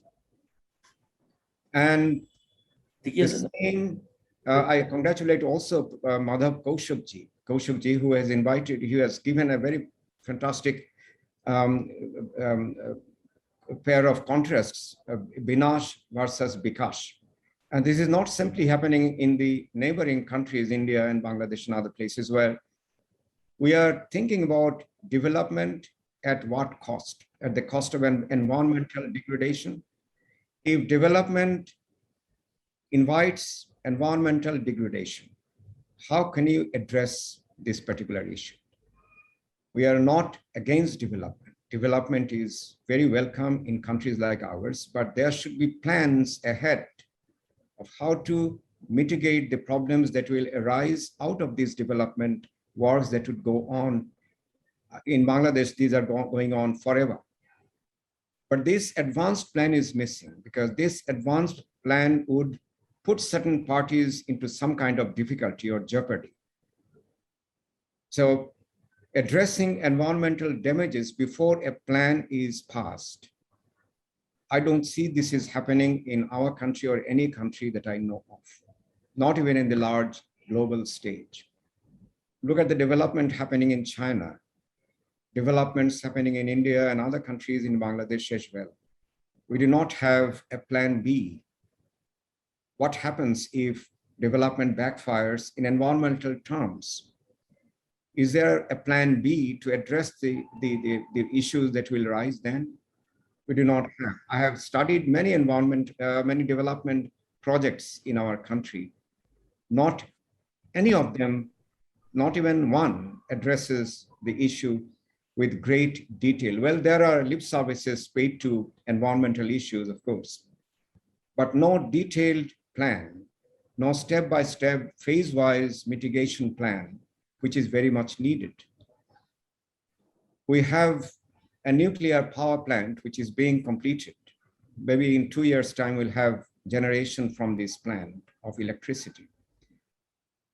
The question what to do with the waste water and the water generated from nuclear plants is so contaminated, it remains contaminated for thousands of years. Where do you dispose them? How to dispose them? We have been told that this is basically a clean energy, but we are not very sure if this is the case. Now, I credit those parties which are standing up for environmental protection. And lastly, let's talk about us who write and have creative abilities to convey our messages to the people through our stories, songs, ballads, poems. We have been doing our bit. Madhav Kaushikji also mentioned how literature can awaken consciousness of the people. This has been the case all along. Our greatest environmentalist has been Rabindranath Tagore. He is the one who has been at the forefront of our environmental fight. And he has pleaded so many years ago that environment should be something which should be protected. We have a scientist who was an environmentalist, Jagadish Chandra Bose. He also talked about environment. And our writers and poets in our times, starting with 1947 and then 1971, have been consistently harping on the issue of environmental protection, showing in detail how lives are shattered when a river erosion takes place or a flooding suddenly emerges. The flash floods occur now with frequencies which are unheard of before. So the long and the short of it is that we have to be aware. We have to put pressure on our governments. We have to put pressure on every party which is an actor in the game. We have to put pressure as small countries coming together to put pressure on the big countries and on those military industrial complexes which somehow prepare the blue plan for all the development works which suit their particular paradigms. So once again, Ashish Nandi's very wise saying that we should politicize environment in the right way, so that at the end of the day, it's pleasant. He said he would be very unpleasant. I welcome this unpleasantness because at the end, I hope if the marginalized people, those who are affected directly, poorer countries, which have a satisfaction that their words have been heard, that would be pleasant enough. I thank everyone present here, particularly and specially Ajit Kaurji, for whom I have the greatest of respects, and she has been very kind to me, inviting to FOSWAL and now BIMSTEC year after year. And it was such a pleasure listening to her words of wisdom all the time. I benefited from it.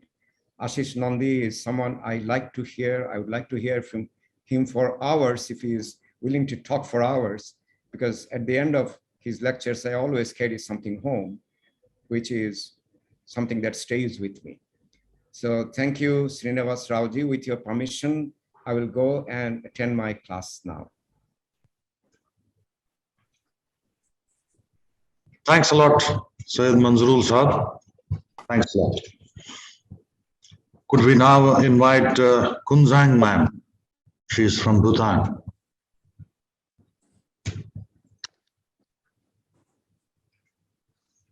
Good morning to everyone, and greetings from my little valley, far away, tucked away in the Himalayas. And with my greetings and my happiness at seeing all the familiar faces, I would like to tell you how happy I am. And in this moment, I would like to once again, like everybody else, thank Ajit Kaur ji, who has been the instrument in bringing us all together. And it's always a very humbling honor for me to be able to listen to the articulation and the philosophies and the thoughts and visions of all the other speakers. And I'm not an environmentalist, but I am really interested in folk literature. And I cannot give you more thoughts or visions or ideas on what has already been articulated. But what I would like to say is that by looking at and trying to understand what has been our traditional beliefs about nature and our relationship to nature, I learn so much, and I find the living thread of who we are and from where we have come and where we are going today. And as a least developing country, we are on the modern road of development, modernization. And from what I've heard from all of you, it is a frightening journey that we are going to undertake, I think. From the experiences, from the thoughts, and from the focus of what the eminent speakers have said today, I don't know, maybe we should have stayed in our own stage of being underdeveloped, living with nature, respecting nature, fearing nature, and appreciating nature, rather than trying to take control of nature and plan for better lives and better welfare. So today, I feel, from what I've heard, how much I should appreciate where I am today. I'm in a little village. Spring is just coming on. The trees are coming into blossom. There are blossoms everywhere. I look out of my window and I see lines and lines of farmers carrying farmyard manure to their fields because it is the potato planting season. And since last few years, we have become dependent to some degree on fertilizers, chemical fertilizers. And this year there was suddenly a panic saying that, there's going to be less, that chemical fertilizers are not going to be available because of the situation in the world. And while some farmers panicked, the others just said, but we have our own fertilizer. We have our cattle. And that was so reassuring to say that we've come far, but we have not left our roots. We know where our realities are. We know what the resources are. And we're at this juncture. Should we go forward and do what everybody else is doing to be called developed people, educated people, and forget what we have come this far based on what our generations before us have lived? Do we need more? The question, I think, is always that we need more. And the more we get globalized and become aware of what everybody else has, we want that.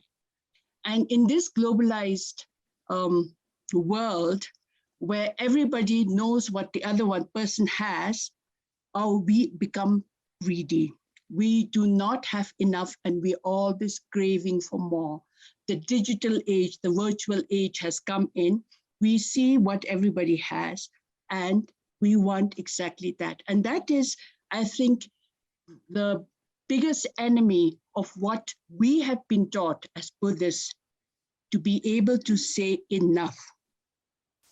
We've lost the concept of enough, I feel. And as a child, I'm an old woman, but even as a child, I can remember the elders always said, your biggest value is when you can say enough. Do I need more? Isn't it enough? Do you need a bigger house? Do you need more cars? You have to be able to say enough. And that is the virtue of enough we've lost. And this is when we've lost that, I think that's when we get into trouble. So I don't have a lot of things to say, but I want to say that some of our traditional beliefs we have to hold on to. We cannot just jet around to attend conferences on environment, sign memorandums, but we have to hold on and say where we've come from. And we know that generations before us have lived the way they lived, not taking power or trying to control nature, but living with nature.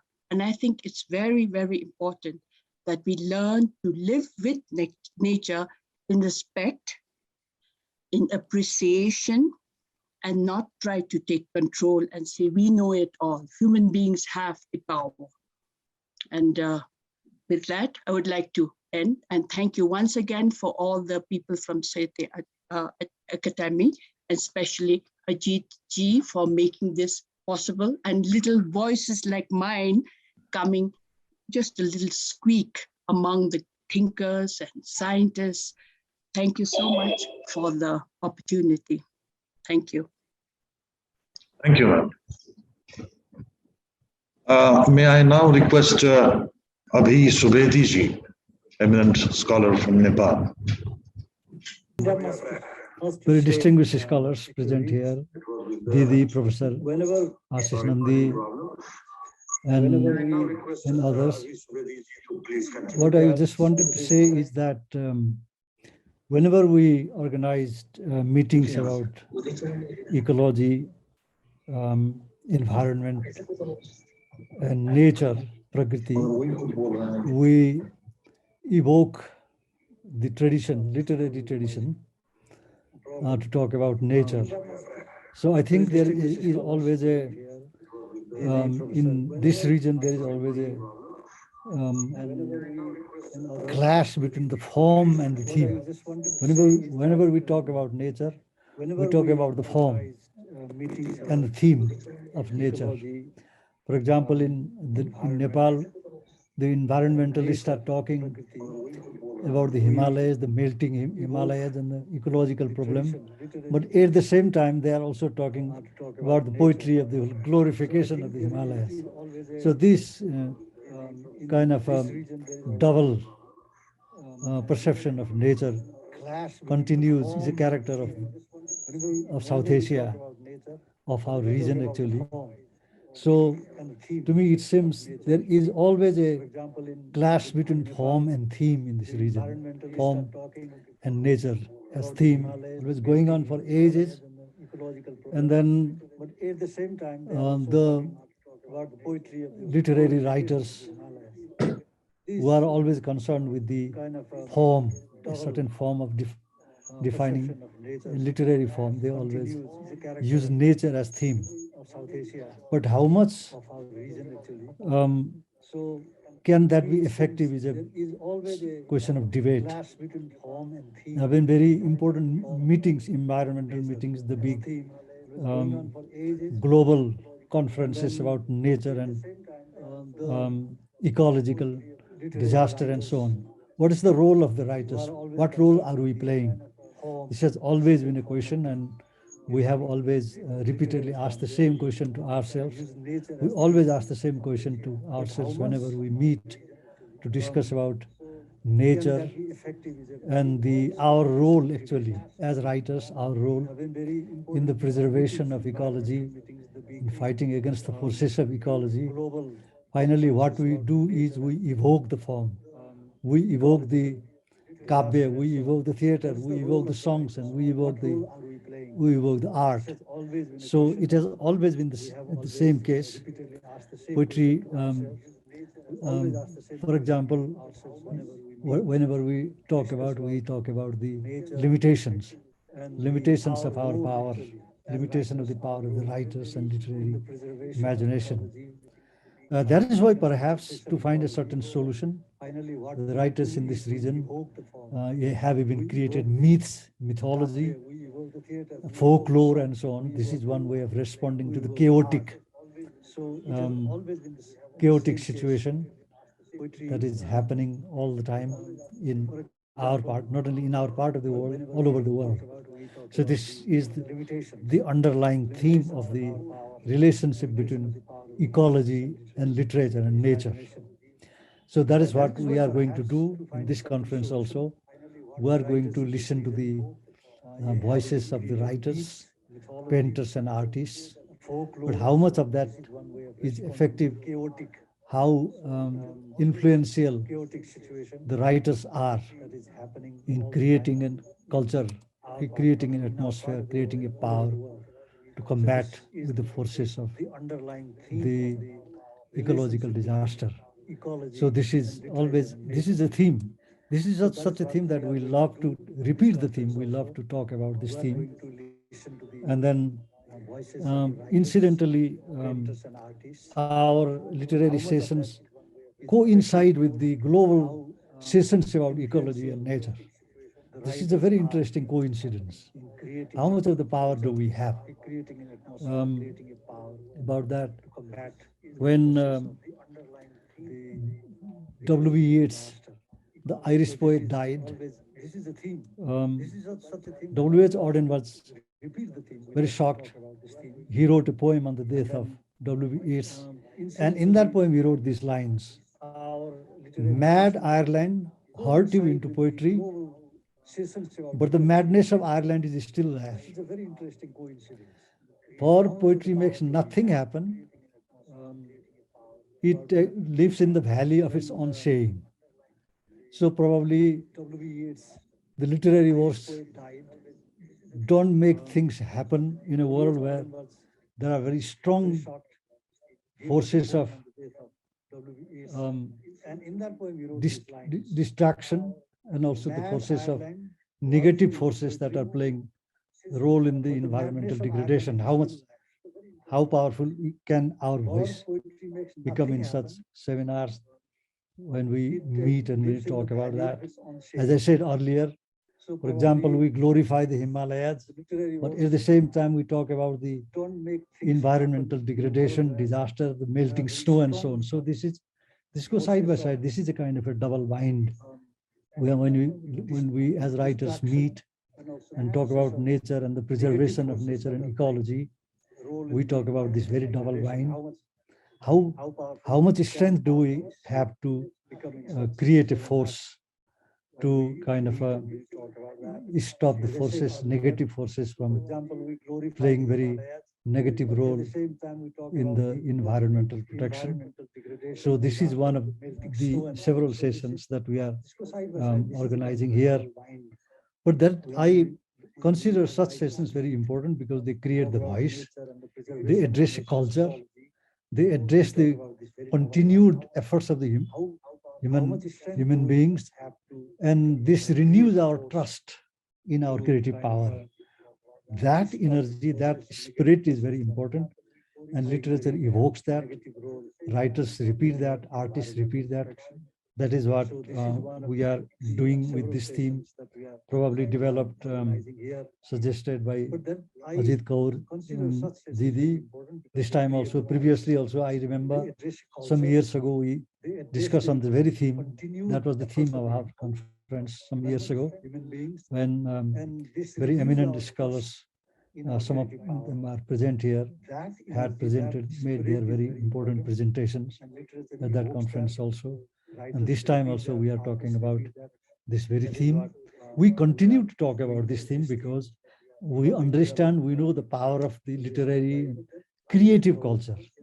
The world, what the world lacks now is this very creative imagination, this very productive imagination.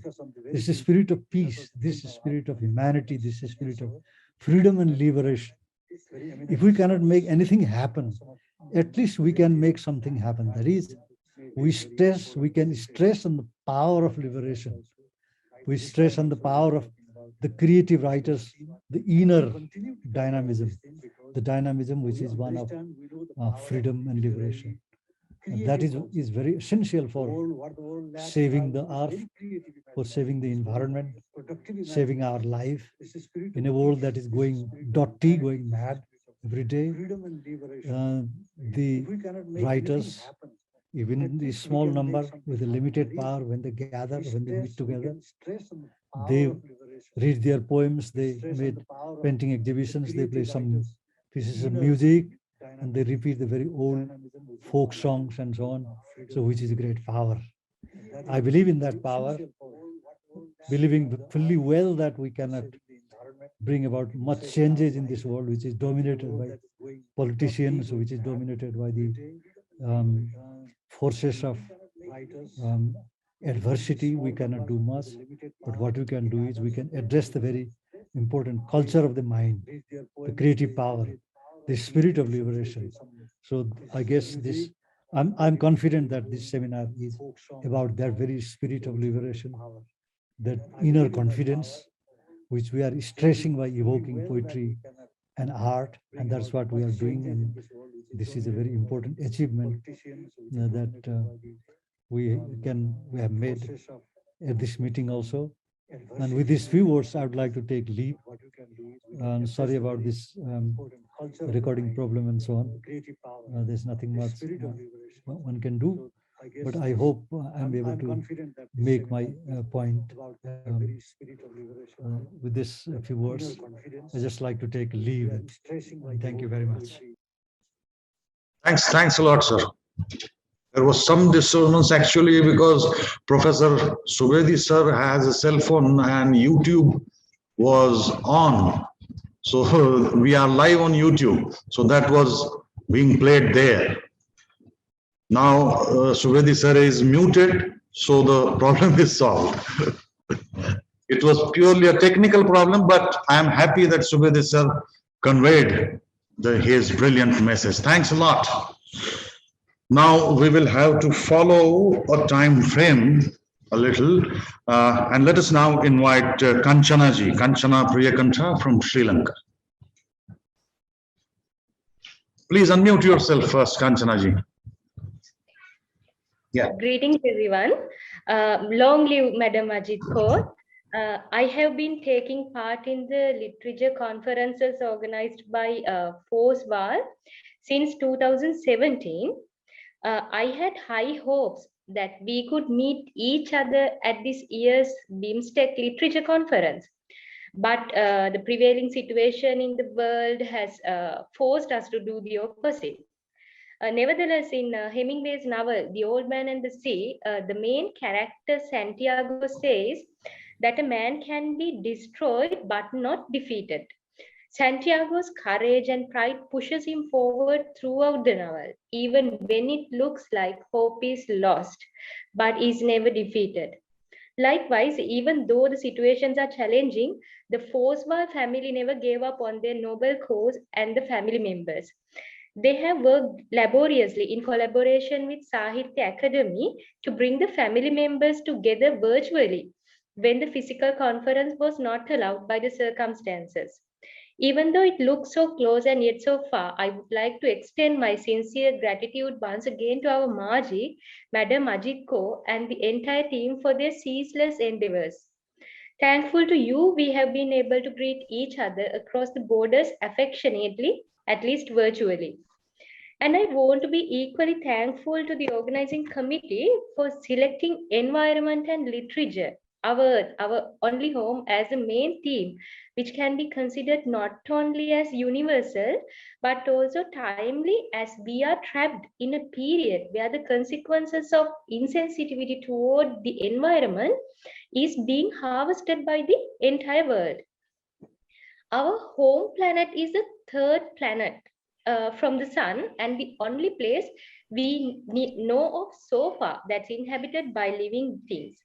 While Earth is the fifth largest planet in the solar system, it is the only world in our solar system with liquid water on the surface, making the Earth most notably unique.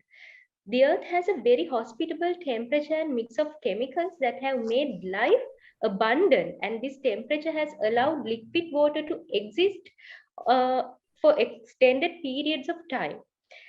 Earth's vast oceans provided a convenient place for life to begin about 3.8 billion years ago. As mentioned before, with a radius of 3,959 miles, Earth is the biggest of the terrestrial planets and the fifth largest planet overall. From an average distance of 93 million miles, Earth is exactly one astronomical unit away from the Sun, because one astronomical unit is the distance from the Sun to Earth. This unit provides an easy way to quickly compare planets' distances from the Sun. So it takes about 8 minutes for light from the Sun to reach our planet. The name Earth is considered to be at least 1,000 years old. The name Earth is a Germanic word which simply means the ground. When all the other planets except for Earth were named after Greek and Roman gods and goddesses. As we all know, Earth is the home to over 7 billion people. This amazing planet has allowed millions of species of plants, trees, and animals, from the smallest bird to the biggest blue whale, to live on it. And we rely on our planet for everything we need, like life-giving food, water, and oxygen. We only got one Earth, and we must learn to be grateful to her for letting us to live on her. Unfortunately, the so-called most intelligent species on the Earth, the human beings, have forgotten about the luxury the Earth has allowed us to enjoy. Not only about that, but also many have forgotten the fact that beings, whether great or small, are connected with one another and affect and influence one another. The onset of 2020 was a year which showcased us how powerful the nature is. Just a very tiny creation of nature can still hold the control of the entire world. Therefore, if humans still think they want to continue their existence on this earth safe and sound, we must definitely make attempts to develop a sustainable living before it's too late.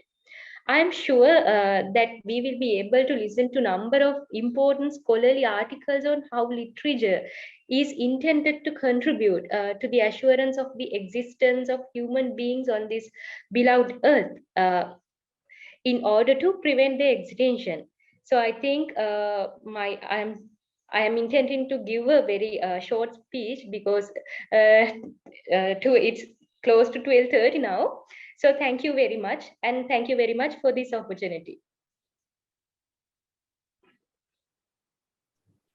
Thank you very much, ma'am.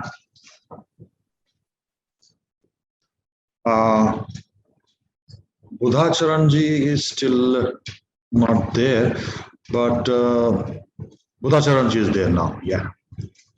Let us invite Budha Charanji now. He is from Thailand. Please unmute yourself, Budha Charanji. First, unmute yourself. Yeah. Yeah, please. Tang saranang kacchami, dhammang saranang kacchami, sanghang saranang kacchami. Om Diyo Shantirantarikshakum Shanti Prithvi Shantirapa Shantirokataya Shanti Vanaspataya Shantirvishve Deva Shanti Brahma Shanti Sarvagun Shanti Shanti Reva Shanti Sama Shanti Reti Hari Om.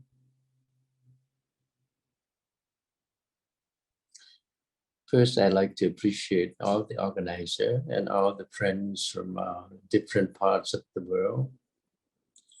I've been listening for the last hour and a half to great speakers. The concern is the environment. When we talk about environment on the conceptual, then we talk about the many different ways of looking at it. But when we talk about the nature, then we talk about one unified value, most fundamental values. That is real environment. That means peace. When we come from there and we want to expect that environment to bring us peace, comfort, and happiness, based on conception is not possible, because everyone have different reality or different level of concept, different level of environment in the brain, in the heart, in the mind. That means consciousness base is different. So when we want to improve the environment, we have to first go beyond conception, beyond the intellect, the ego, and the mind. This is what India and Asian culture is all about. Especially India, Bharat. They claim all the time Bharat is Ved Bhumi, Bharat is Gyan Bhumi, and Bharat is Purva Bhumi. What does that mean? That means that fullness is always there. Total knowledge is always there. Ved, which is nature, or the infinite organizing power in nature is always there. That's the environment we wanted to share to humanity in the world. By researching in consciousness, not in matters, but in consciousness. That means we research in the emptiness. That's where the total environment is. For example, if we put the seed in the ground, the emptiness in the middle of the seed, the talk starting to wake up and talk to each other, communicate, and the seeds expand, sprout. The environment start, and then sprout and become the tree, the branch, the leaf, and the fruit, and at the end become a seed again. So environment from this perspective, where are you talking about? From seed to seed, in between two seed, or from the middle emptiness of the seed? This is the question that we have to look into. India have all this proof that emptiness at the seed, that's where the totality of environment, that's where the word knowledge or Veda is. From that perspective, Veda is not a book or understanding anymore. It's beyond, it's unmanifest.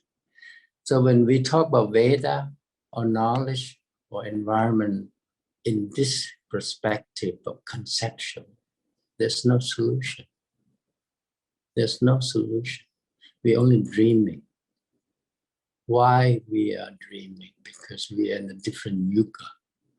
As we know, when the nature or the Sanatana Dharma, today we known as the constitution of the universe or the laws of nature.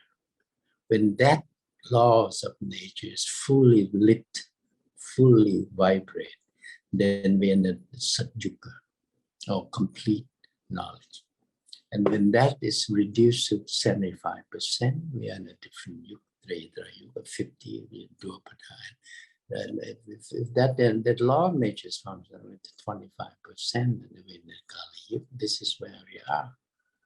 So when we are seeing the light only 25%, what can we claim 100% light? It's not possible. We see the rope and we mistake it as a snake. So we have to rethink by developing or expand the nature of consciousness within us. All these great scholars, great social welfare, they have good meanings, but so far they don't have that complete solution because they don't see the cause of problem. They only see problems. The cause of problem is you only see the rope and you mistake it as a snake. And that's just the ignorance of education, of the mind, of today's world. I'm sorry I'm going so straight and so strong, but I want this great scholar in this meeting to see from a different perspective. I learned this from my Guru Maharishi Mahesh Yogi.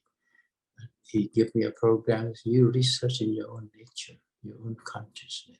You go to where the sun is, and you understand the first light, first ray of the sun, and you see how that ray of the sun come out, how it talk to each other. This is what Vedic science of Veda of India have.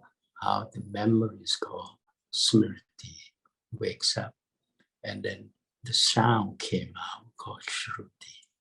In that Puran, in that way, before time and space. And this is how the whole environment came out. When the environment came out with all the literature, poetry, but who sees the totality? That's the problem. Excuse me, may I intervene? I'm Yes. really sorry to intervene. In order to follow our time schedule, me and Ajit Ma, may we request you to please sum up. So, Professor Akhtarul Wasi is also there to speak and share his views. Conclude. Please. It's fine. I've just concluded now, and I thank you for all the time. I appreciate it. Thank you. Bye.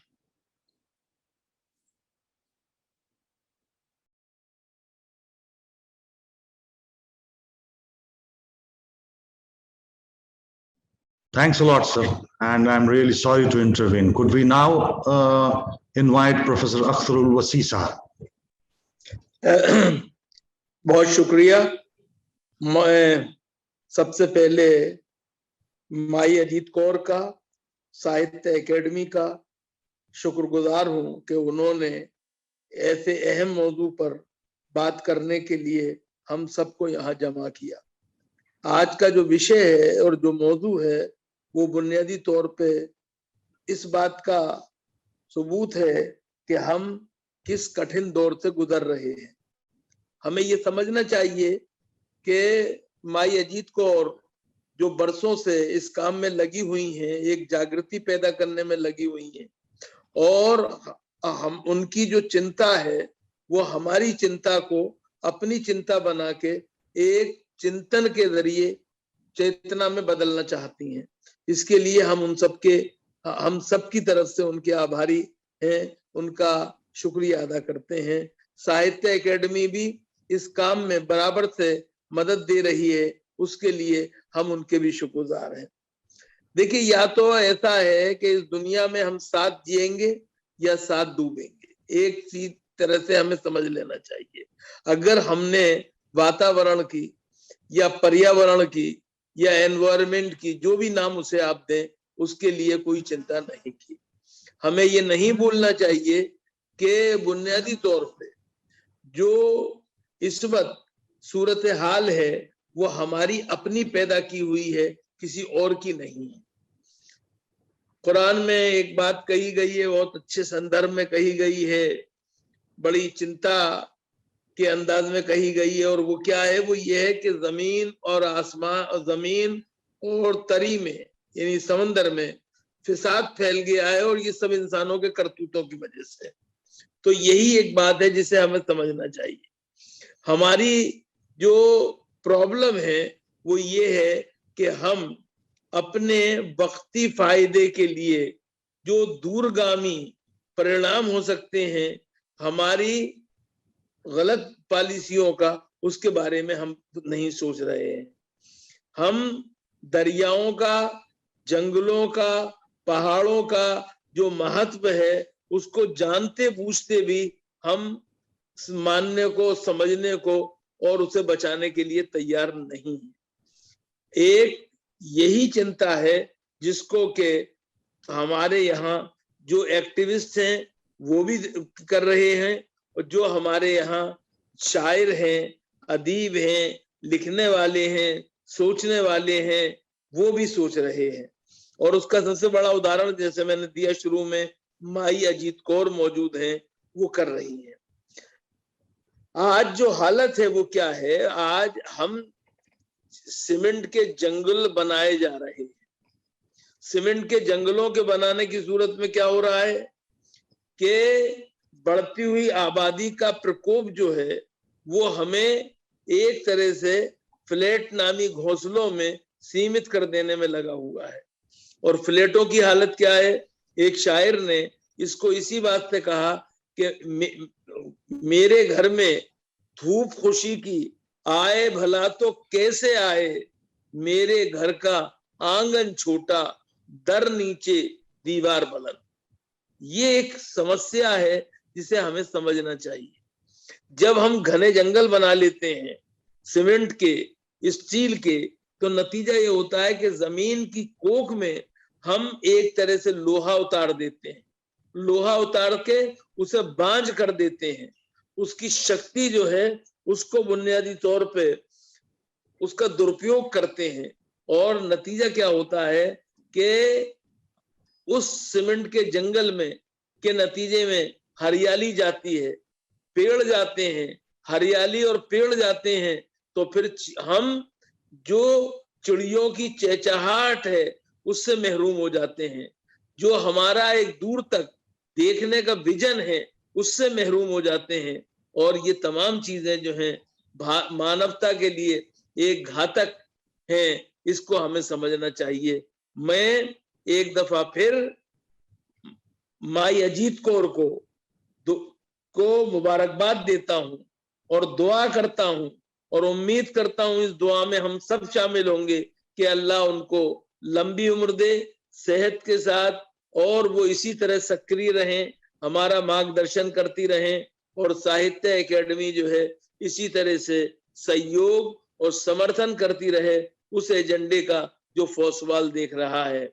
मैं साहित्य academy के लोगों को भी का भी शुक्रिया अदा करता हूं एक बार फिर कि उन्होंने इस तरह का एक आयोजन एक दफा फिर किया। ये ऑफलाइन ही, ऑनलाइन ही सही, लेकिन बहरहाल ऐसा है कि जिस तरह की समस्या है उस पर हम खामोश नहीं रह सकते, हम हाथ पे हाथ धरे नहीं बैठ सकते।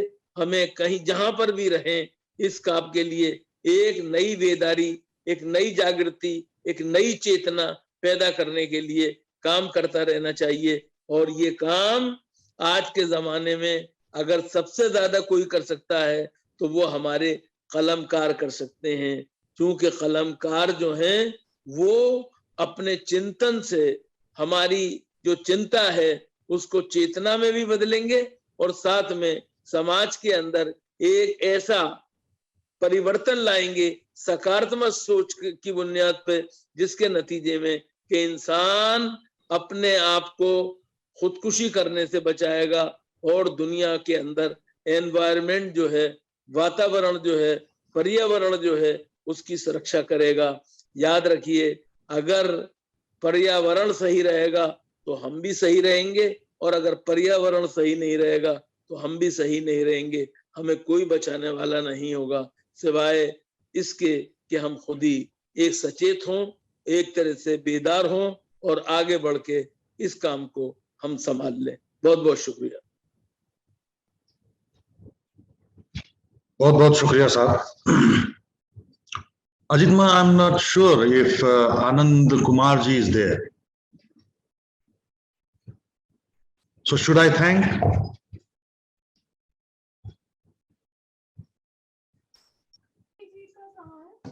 Because this is. I request now Anand Kumar ji. Because of that earlier technical problem, we are yet to get proper connection. So if not in this session, we will have it in next of our session. You need not worry at all. We will play it. Very important. She is Mahatma Gandhi's granddaughter. Yeah, it will be there. But because of that technical problem occurred, we will play it in the next of our sessions. Anand Kumar ji. So, thank you very much. Dear friends, welcome to you all at this online literature conference on environment and literature under the aegis of Foundation of SAARC Writers and Literature Postwall and BIMSTEC countries, the Sahitya Academy, Ministry of Culture, Government of India. This 61st conference is of special significance as it falls in the 75th year of Indian independence being celebrated as Azadi Ka Mahotsav. I thank Ajit Kaur ji, founder president of FOSWAL and the patron saint of these conferences, to create goodwill among countries through their poets and writers. I thank our chief guest, Professor Chandrasekhar Kambarji, who unfortunately could not be here, the president of Sahitya Academy, and our chief collaborator. Thanks are due to Professor Madhav Kaushik ji and Dr. K. Srinivasa Rao ji, the vice presidents and secretary of Sahitya Academy, respectively. Without the support of Sahitya Academy, this conference was impossible in this era of pandemic. We are honored by the august presence of Sri Ashish Nandi ji, Tara Gandhi Bhattacharya ji, who will appear a bit later, Sri N.K. Goel, Sri K.J. Alphonse, Sri Gohar Rizvi. Sri Gohar Rizvi ji could not be present here, Sri Manzoor Islam ji, Srimati Kunzang Choden, Professor Abhi Subedi, Reverend Buddha Charanji, and Professor Akhtarul Wasi. I welcome and thank all chairpersons, speakers, poets, young and old, for agreeing to participate and share their feelings. They come from SAARC and BIMSTEC countries, India, Bangladesh, Bhutan, Nepal, Sri Lanka, Thailand, and Myanmar.